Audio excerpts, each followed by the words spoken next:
Luke gives us one very moving detail about Christ's suffering in Gethsemane that none of the other gospel writers shares. Though we do have confirmation of it, both from the Book of Mormon and from the Doctrine and Covenants. And this is what Luke says. Kai genomenos en agonia ek tenesteron pros eugeto. Kai egeneto ho hydros, autou hose thromboi haimatos katabainontes epi tengain.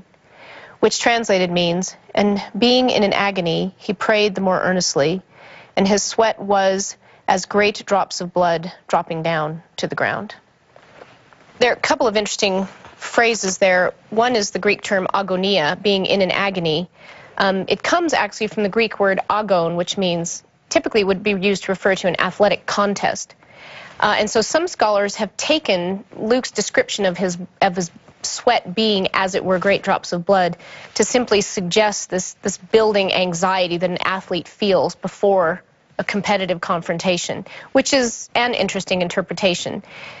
LDS students of the scriptures believe that it really was blood, and non-LDS scholars treat this phrase that Luke uses, and the key word here is hos, and it's whether he means it adverbially or adjectively. That is to say, is he saying it was in fact as drops of blood, or that it was like great drops of blood?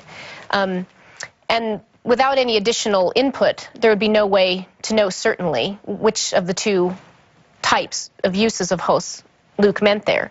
But we have additional restoration scripture, both in the Book of Mormon, in Mosiah, where he says that Christ bled from every pore.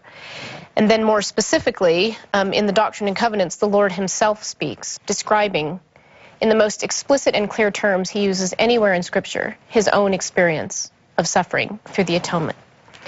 And he describes that suffering in these terms.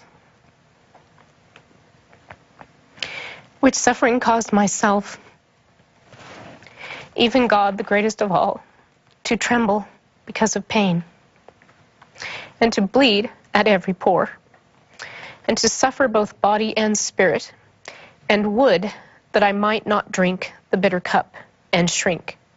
Nevertheless, glory be to the Father, and I partook and finished my preparations unto the children of men. If there's any doubt at all what Luke meant, Christ clarifies it, that he in fact bled from every pore.